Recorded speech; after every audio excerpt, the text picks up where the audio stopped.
7756892 से लगातार video call आ रहे थे और जब मैंने उसको ऑन किया तो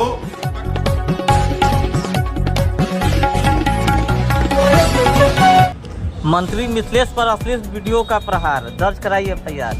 धमकी की नहीं है परवाह, विपक्षी कर रहे हैं हदें पार, बोले मंत्री मिथिलेश ठाकुर। आप देख रहे हैं बीएनपी न्यूज। विधानसभा चुनाव को अपने नाम करने को बेताब कुछ नेता करने से परहेज नहीं कर रहे हैं। चुनाव जीतने के लिए अब चारित्रिक रूप से भी भ्रष्ट सिद्ध करने की कोशिश शुरू कर दी गई है। इसका पहला शिकार मंत्री मिथिलेश कुमार ठाकुर को बनाया गया है।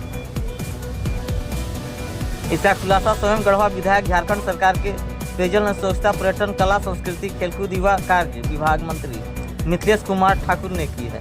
उन्होंने खुद को हनी ट्रैप में फंसाने की कोशिश का जिक्र करते हुए इसकी प्राथमिकी दर्ज कराई है। इस संबंध में जानकारी देते हुए मंत्री श्री ठाकुर ने बताया कि उनके मोबाइल पर 63 77 75 68 92 नंबर से लगातार वीडियो कॉल आ रहे थे। एक बार जब उन्होंने कॉल रिसीव किया तब उसका पर अश्लील वीडियो आने लगे। उसके बाद उन्होंने तुरंत कट कर उसे ब्लॉक कर दिया। उसके बाद लगातार तरह तरह की धमकियां मिलती रही हैं। उन्होंने पुलिस पदाधिकारियों को त्वरित जांच करने का निर्देश दिया है। मंत्री ने कहा कि यह कार्य अश्लीलता की हद है। यह पूरी तरह से हमारे हताश और निराश विपक्षियों की साजिश है।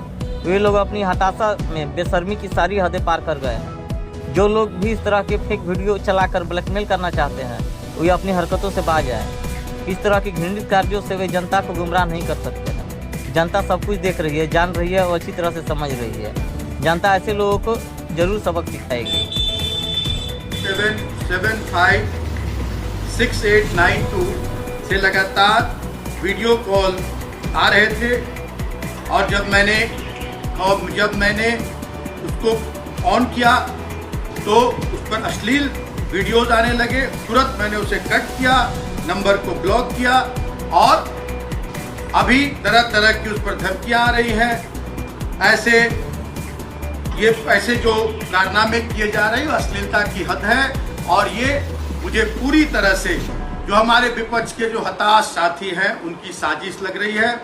मैं इस नंबर पर अभी थाने में कंप्लेन लिखवा रहा हूं और इसकी जांच करके इस पर कार्रवाई करने का निर्देश दूंगा। और इस तरह के फेक वीडियो जो लोग चलवा रहे हैं, जो लोग इसको इस तरह का ये कर रहे हैं, उन्हें मैं कड़ी चेतावनी देता हूं कि ऐसी हरकतों से बाज आए और इस तरह की हरकत करके वो जनता को गुमराह नहीं कर सकते। जनता सब कुछ देखती है, जानती है, समझती है।